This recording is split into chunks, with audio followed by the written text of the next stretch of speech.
You know what I was referencing? Yeah. Okay, good. Hey, everybody. This is Reviewable with Micah and Braden, where we review stuff. That's right. We watched a movie this week called American Fiction. And this is one of the movies that came out this year in 2024 and was nominated for Best Picture. Did you know that? What does that mean, Best Picture? The best film of the year. Oh, it doesn't mean, like, cinematography? No. Oh, okay. The Oscar for Best Cinematography is called Best Cinematography. It's just when you say Best Picture, I just think of visually. Yeah, no, they're using picture as in, like, the, film. Picture, film, movie. Why not just call it Best Film? I don't know. Weird, huh? Anyways. Yeah, huh, weird. Huh. Are you going to read the synopsis or what? I didn't look it up. I literally saw you looking it up, No, though. I was trying to see what other people thought of this movie. Oh. Alright. Micah did not come prepared. Okay, so American Fiction. Monk is a frustrated novelist who's fed up with the establishment that profits from black entertainment that relies on tired and offensive tropes. To prove his point, he uses a pen name to write an outlandish black book of his own, a book that propels him to the heart of hypocrisy and the madness he claims to disdain. Yeah. Did that explain it well enough? Yeah, hopefully. But also, it's not just about that. It's not just about him, fighting against the raging against the machine. It's also about, it's like a family story with his family. Yeah. There's a lot of focus put on those characters and the dynamics that they have. And anyway, what did you like? You go first. Okay, this movie's really funny. Yeah. I laughed out loud multiple times. You LOL'd. Yeah. For real. And, I don't think I was expecting that, really. I saw the trailer and I was like, oh, that's a funny premise. Because if you've seen the trailer, you see the part where the publicist calls them and she's expecting this guy to be like a street thug, and he's like, what's the guy's name? Stag R. Lee. That's his pen name. He's like, Mr. Stag R. Lee, and he's like, this is he. And she's like, really? Oh, okay. And like that part is in the trailer, and so I watched that and I kind of like a little chuckle. That's a funny situation, but in the film, it's really funny. Yeah. And just some of the things they say are just hilarious. Like it's written really sharply and really well, and there's some really great jokes. Every character gets to say something funny, gets to do something funny. Yeah, I like that a lot. Okay, your turn. Now you gotta say something you liked. Adam Brody. Oh yeah. Did such a good job. Well, everybody did such a good job in this movie. But he was probably my favorite character, even though he's only in it for a little bit. Really? But my favorite character was Sterling K. Brown's character. Oh, yeah. Cliff. And I didn't watch This Is Us. I've seen Micah watch it. And every time his character from This Is Us is on screen, it's just like, it feels like he's trying to be dramatic. Yeah. And I was like, always not a fan of his performances from what I saw of them, but he's really great in this. Yeah, it's funny in this because he plays a recently uncloseted gay guy. Yeah. And he's like in his 40s or something, or no, he's in his 50s probably, right? I don't think he's in his 50s, is he? Late 40s? Yeah, probably 40s. Okay. And so he's like really just, he says like multiple times he's trying to make up for lost time. Yeah, he's going for it. So he does a good job. He's got some of the funniest lines in the whole movie. Yeah.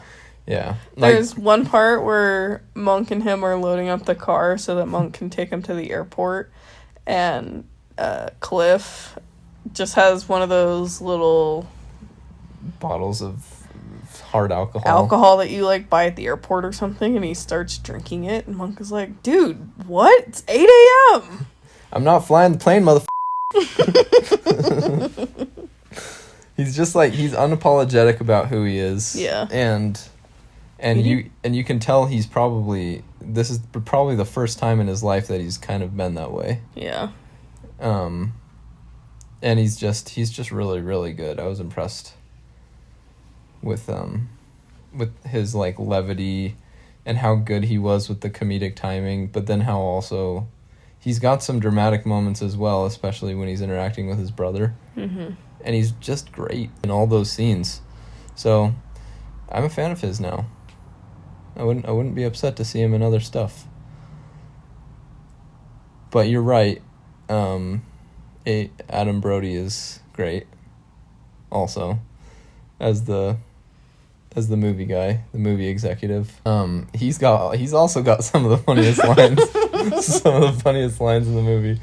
We were on our way somewhere today, and we were quoting this movie. This doesn't happen very often, I feel like. Right after we watch it. Yeah. Yeah. It usually takes a while. Or it just never happens. Yeah. And this one has definitely got some moments to remember in it. Wait, what were we quoting? It was when he hands him the seltzer, and it's like... Yeah, that part was so funny. He hands the movie an assistant hands the movie executive a seltzer, and he's like, "What? Why is it wet out? Why is it wet on the outside?" Of the can. Condensation. Oh, so what? You're a weatherman now. And then he's like, "Please just bring me a white wine as dry as you can." And hey, points to the seltzer. Never again. It's just, I don't know. He's just good. He's good at those. He's so good in like small roles. He always leaves you wanting more. Because I remember him. He was in Ready or Not. He was? Yeah, he's the brother that helps. He's the one member of the family that helps the girl during the whole thing, and he's one of the best parts of that movie too. I just wish he was in more stuff. Yeah. But really, everybody does a great job. I know that you said you don't really like Jeffrey Wright.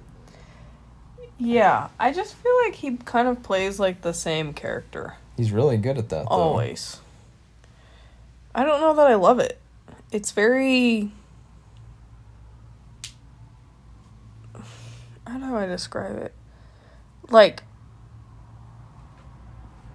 bland? It's not bland, but... I didn't think he was bland at all. I feel like he doesn't show very much emotion in all of his roles. Because he talks like this, and this is just who he is. And what? That's me being surprised. And I don't know how else to describe him except for that.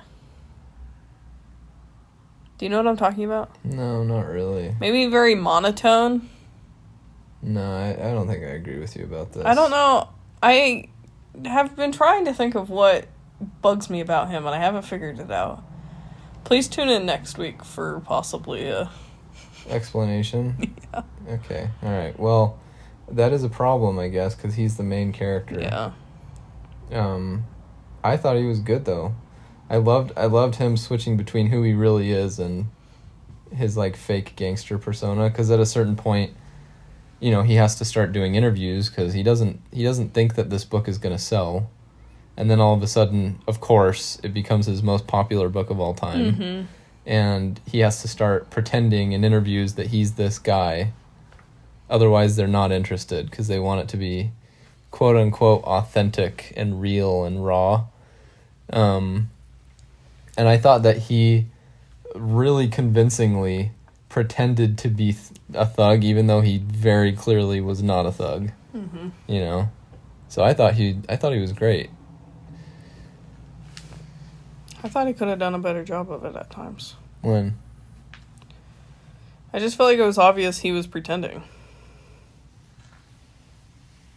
Well, yeah, he is pretending. That's the point. That's not him. I know. I felt like it was obvious, and like, I feel like I wouldn't believe him if I talked to him. Really? Yeah. Maybe not. I don't know. What didn't you like? There's an argument that happens at the end that I was not a fan of the way that scene was handled.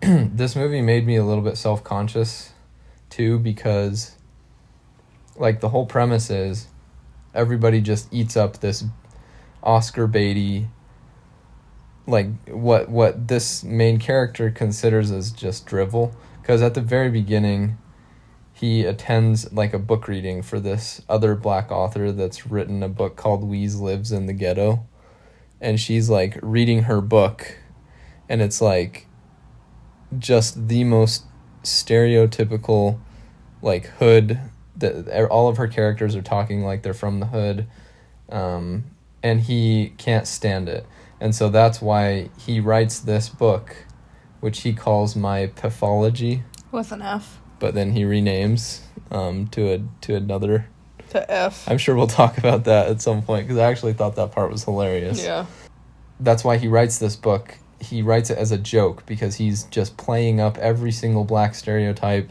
and just really leaning into it.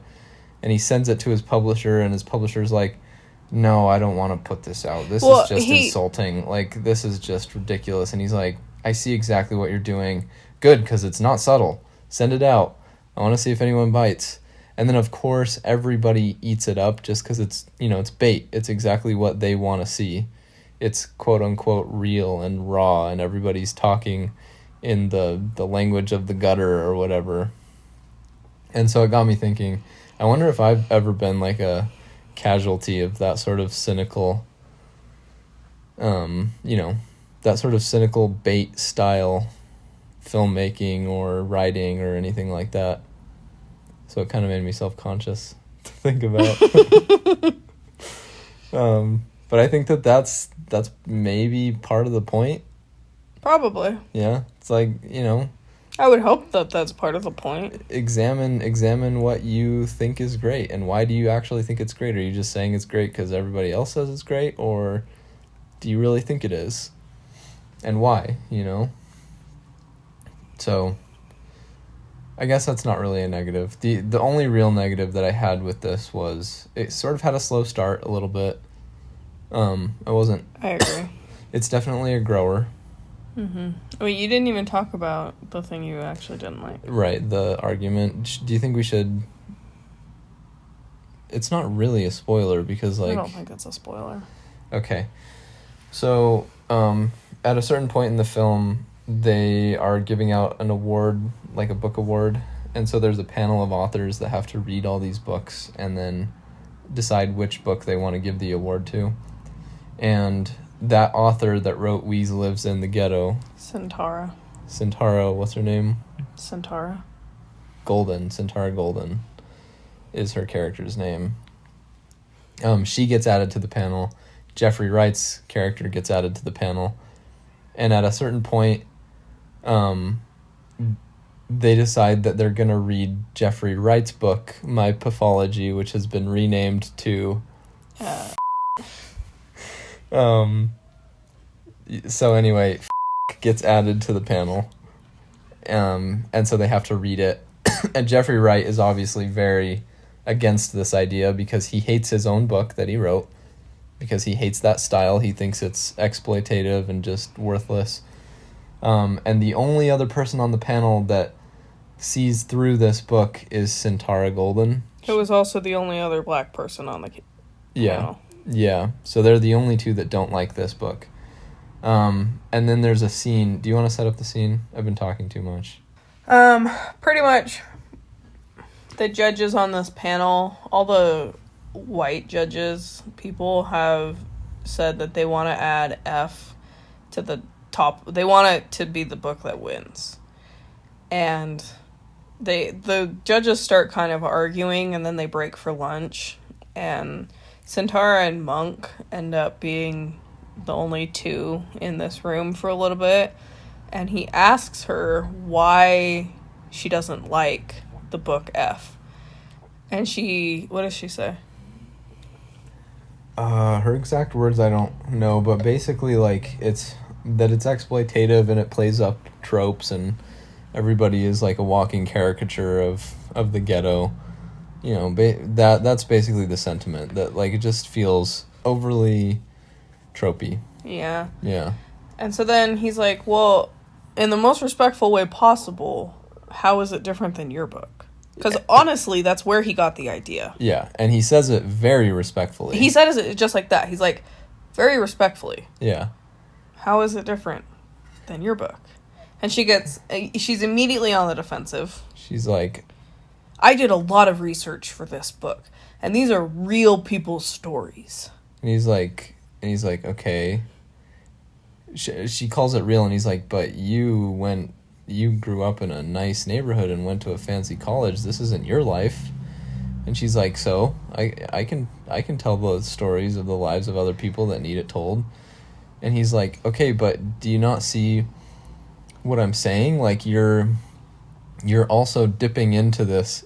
You're pigeonholing us as black authors. You're helping pigeonhole us into this one niche where we can tell raw ghetto stories, and that's all that people will ever accept from us.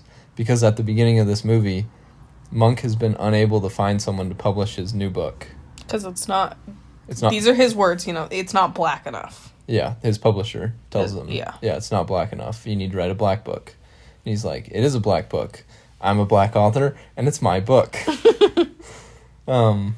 But I didn't like this scene because okay, so there's a line at the end of the argument. Yeah, where he says that this, like, there's so much potential in our demographic to tell stories, and if we continue to all just do this is all we'll ever be able to do. This is all they'll ever accept from us. And then she says, by you using the word potential, you're implying that we're not good enough already. Which is a complete bullshit thing to say, in my opinion. Potential doesn't mean that what you have done is bad. It just means that you have more to give. Well, and I don't think it's... I was telling Brayden this the other night, that it's... I don't feel like she's wrong in being upset about using the word potential. Because, when you're dating someone, you can't date someone for their potential. You have to date them for who they are. Yeah. Right? So that I understand. But also at the same time, her being upset and saying, you only see our potential because we're not good enough. That's such a negative way to see it. Yeah. Because nobody is perfect. And there's so much growth for everybody to do. Yeah. And the fact that she was unwilling to cede that he has a point. And I think, honestly, that is the root of the issue that we have with this. Yeah. Is that she was unwilling to see another point of view. And the way that it's framed is like, she gets the last word. Mm-hmm. He gets to think about it afterwards. So it felt like the movie was trying to say she's right.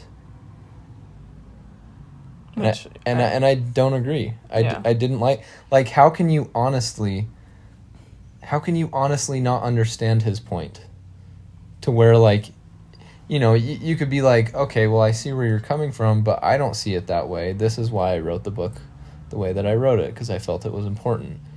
But, and also you made a good point when we were talking about this. When she says she did a lot of research for this, how does she know that this pen name author didn't put a lot of research into this? Mm-hmm. Or didn't really come from a situation like this? She doesn't know. She's guessing. Making assumptions. Yeah. So it just felt her character's position felt very hypocritical in that scene. And that's the one scene that I wasn't a fan of. Rest of it, I really think is great. Do you have anything else you want to say? Because I have a spoiler I want to talk about. Can we talk about him renaming the book? Because that part was that part was pretty funny. Because Monk is super annoyed that this book has traction. Yeah. And that it's doing well. Because he doesn't love it. He likes his other books better that he's written, but they did not perform well. And so he was like, fine. And it's proving his suspicions Yeah. that he has, that he really doesn't want to believe her out there. Like, you know, it's just like everybody's consuming the wrong thing. Mm-hmm. You know, he hates it. Yeah. And so he's on the phone with the publisher and It's the publisher that's offering him an advance on the book. And then they're also going to get in touch with, like... No, who's the gay guy?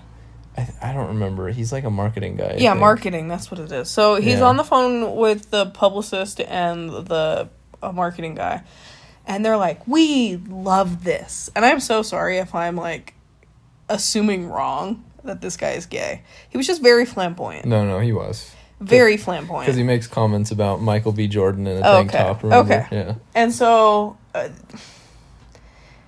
they're like, we love this book, and they're already talking about movie rights for this. Yeah. And the marketing guy is like, rumor has it they're thinking about Michael B. Jordan. And you know, they're gonna have him wear I guess it's a scarf on his head. You know, that scarf, and he's like, Monk goes, a do-rag? He's like, yes, a do-rag with the tank top and his muscles popping out.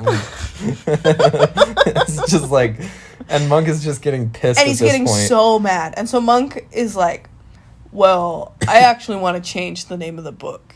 And his like, agent is like, stop. What are you doing? Talking, you know, giving him, because Monk is getting $750,000 in advance for this. Plus whatever the movie rights would be. And so the agent is like, you're killing this for both of us. Yeah. Stop talking. And Monk is like, I want to name the book. And the agent puts it on mute, and he's like, stop! And the publicist is like, I think we'll have to talk about it. So they mute, and then the agent and Monk have this huge argument. How you're ruining, you know, everything I just said. And then the publicist comes back on, and she's like, we love it. Well, because Monk says you either rename it or we're pulling out. Because he's just like, this, surely now I can tank it this way. Let me just self-sabotage enough that... Because this is just literally, the title is literally a middle finger to everybody that's reading it. Yeah. And they go for it. Of course they do. And they love it. And they're like, could we spell it maybe with a PH? Nope, just It's so funny. And then there was one other line I thought was awesome. It was when he first gets a call from the publisher, and she's like, this is just about the most perfect book that I've come across in a long time. And I just thought, like, that word perfect was a perfect choice for what she was really saying. Like, this meets our diversity quota. This is the right kind of story that we want to tell. Like, this is going to be such good, what's the word? It's publicity. Marketing. Spotlight's not the right word either. Highlight? Maybe, I don't know. This is going to be such good publicity for us that we published this book from this underprivileged fugitive, and, you know, it's about a black man and his struggles, and that's what she was really saying. She wasn't saying that the story is amazing or the writing is amazing and it's complex and it's rich. How is it gonna benefit her? Very cynically, this meets the exact criteria for today's climate. Yeah. That's what she was saying. And I thought, I like laughed out loud when she said that. That is awesome. So anyway, yeah, that was the last thing I wanted to say. Are you ready to rate it? Yeah. This movie really grew on me as time went on, and I think I'm going to give it a 9. I'd give it a 9 out of 10. I think that this movie has a really interesting perspective, and it really made me think, like you were talking about earlier, made me think about the things that I enjoy. Yeah. Or the things that I like that are diverse and all of that. And it has an interesting message, I think, right? Yeah. There is one... Okay, I'm just going to have to remember this after you give your rating. I think I'm going to give this an 8.75. Did you? What'd you rate it? Oh, F's. I give it a 9. F's, yeah. An 8.75. Run out of the buildings when the sirens play. Oh my gosh. Out of 10. That made me laugh out loud too. Yeah. That line. So what... This is spoilers now, I guess. Yeah. What you just said reminded me. I don't think that this movie is necessarily judging people for liking this sort of like, dollar store value entertainment. I think it's just saying that you've got different things and it's important to have the spectrum. Because Monk wants to write the books that he wants to write. He doesn't want to write these books that are selling well. He wants to be able to make a living writing the stuff that he wants to write. But he gets a girlfriend who is a very smart woman, and she's like, funny and cool, and she's a lawyer, and she's, clearly intelligent, and she's able to read his books and enjoy them. And his normal books. Yeah. And then she picks up his new book and says that she enjoys it. So I liked that they had that in there because, you can like everything on the spectrum. You can like examples from everything on the spectrum, and it's okay. And there's even like a scene where his publicist has 3 different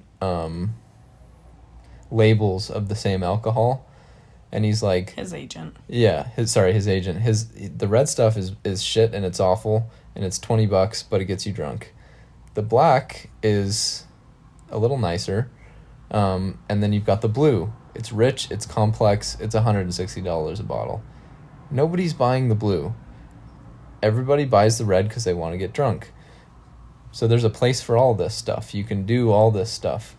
So I think that that's important. But like Monk's perspective is he loves the complex and the richly written novels, and so he's frustrated that that's the only thing that it seems like black people are allowed to be successful at writing.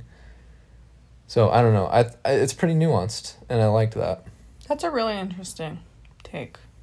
Yeah. I hadn't thought about it like that, but I think I agree. Because it's okay to consume trash. Every once in a while. Every once in a while. Everybody's got a guilty pleasure something. And it helps you appreciate things that are really well written or really well made and all of that. Yeah. More so. Like, I can't spend all my time reading Charles Dickens. I'll go insane. Like, that's good for 1 or 2 books, and then I need something a little easier. Yeah. As a palate cleanser, and that's fine. And then also, like, his conversations with Sterling K. Brown at the end are really, really good. The thing that I was kind of confused about, so the whole movie plays out, and then he goes up to accept that award, mm-hmm. and then he's like, and then the movie goes black. At what point were they just talking about making this movie the whole time? I chose to interpret it as that is really his story, because he said, what's his girlfriend's name again? Coraline. Because he said, the real Coraline won't call me back. So, like, that, to me, implied that story actually happened. The whole movie, whole movie is him telling this story true, like, as it happened. Yeah, until the end, and then they start talking about different changing endings. the ending. Yeah. So I think he's really an author, and I really think that he wrote that book and had those frustrations and those issues. Okay, because it was just kind of confusing that, like, it just took me off guard, and then I just questioned everything, and I had no idea what was going on. Right. Yeah, I wonder what the point of them ending it in such a meta way was.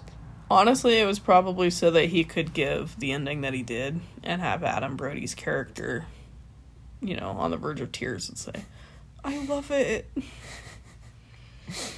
You can smell it coming from a mile away, too. Yeah. You're just like, it needs to be real. It needs to be a raw ending. And you're like, okay, so this is going to end in disaster somehow. And then as soon as you see, he's like, okay, well, we could just do this. And then it cuts back to him accepting the award. And then the cops come in because, he's a fugitive, in quotations. Yeah. And you're like, okay, he's going to get shot. And that's exactly what happens. And it's so funny. But regardless of what the ending was and what was true, quote unquote, during the entire film, the value and the message of the story still stands, I feel like. Even if that was a screenplay the entire time that he was writing and he's not really an author or whatever, and it's still thought-provoking no matter what. No, yeah. I was just confused and needed some clarification. Oh, okay. Okay. Do you have anything? We both played that game. I don't play games. You're freaking lying. Micah tried to 100% this game, actually. Oh my gosh. So it's called Death's Door. I don't know when this came out. I think it's pretty new. I want to say within the last 2 years. But it is a top-down, isometric dungeon crawler / it's almost like a Souls-like a little bit. There's a decent amount of boss fights, and it's got some Metroidvania elements because as you unlock new abilities, you're able to open up new areas of the map. And it came out in 21. Okay, 2021. And it's about this little crow, and you are a reaper, and their job is exactly what it sounds like. They're supposed to reap souls and send them on to the afterlife, but it's framed in sort of a bureaucratic way where they have an office and there's paperwork to do and all that. In that way, it reminds me of that other game that you play, Have a Nice Death. Yeah. And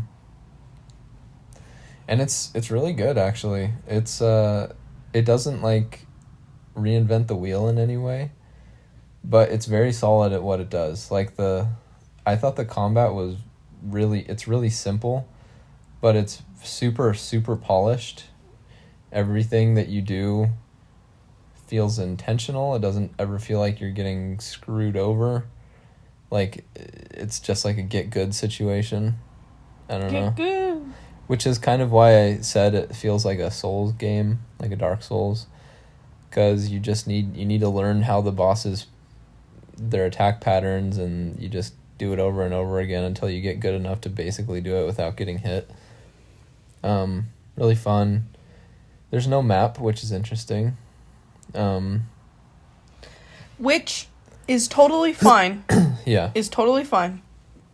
I'm fine with the fact that there's no map. Yeah. Except For the end game. For the end game, for the post game. Yeah. And to try and 100% this. Yeah, Micah got frustrated. Micah was loving this game until she tried to... Because I'm at 96%. Yeah. And I looked up what I'm supposed to do, and I went through and I did it, and it still said it was wrong. Huh. In certain areas. I don't want to talk about it. This is the point where you look up the real ending on YouTube and you say that you got close enough, Micah. Why didn't you say this the other day when I got so mad I didn't want to play ever again? This is the easiest gamer trick in the book. Just look up the real ending on YouTube. Okay. But I'd say that the regular game will take you 20-ish hours. Is that fair? Yeah. 15 to 20 hours, depending on how good you get and how fast you get good.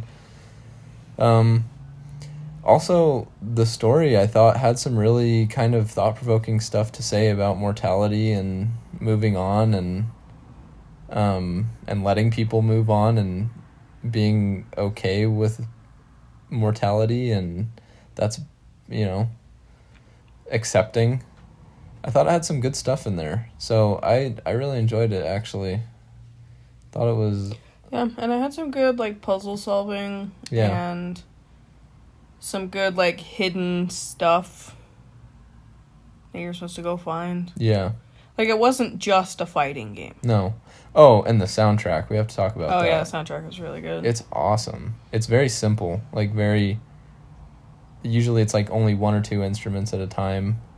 Simple melodies, but it's very, like, atmospheric. Yeah. Very vibey. Very calming. Very additive to the game. Yeah. But then... Oh, sorry. The soundtracks, when... The songs when you're fighting the bosses, or, you know, they ramp up the intensity and... It's faster, and they've got electric guitar in the background. And Yeah, some of them honestly made my anxiety worse. Really? Yeah. I said that at some point. It's like, oh, this music is giving me anxiety. Yeah. This is a really solid game. I think you can pick it up on every platform. So, if maybe not, I don't know about PlayStation. It's definitely on Switch, Xbox, and PC. It'll take about 20 hours. It's usually not... we bought it on sale. I can't remember for how much, but it's not that expensive. I don't think you'll regret playing this. It's good. So I guess I'll give it a rating. Forgot to do that. I'll give this game an 8.5 Dandoris out of 10. That's very Dandori of you. Yeah. What are you gonna give it? Oh, I'm rating this? You played it. You played more of it than I did. I don't play video games. Oh my word. Would you give it an 8.5? Mm-hmm. Yeah, I think I'd also give it an 8.5. Free crows. Free crows? Is that what they were called? Mm-hmm. The free crow. Okay. Nice. That's it. Okay, have a good week, everybody. Bye!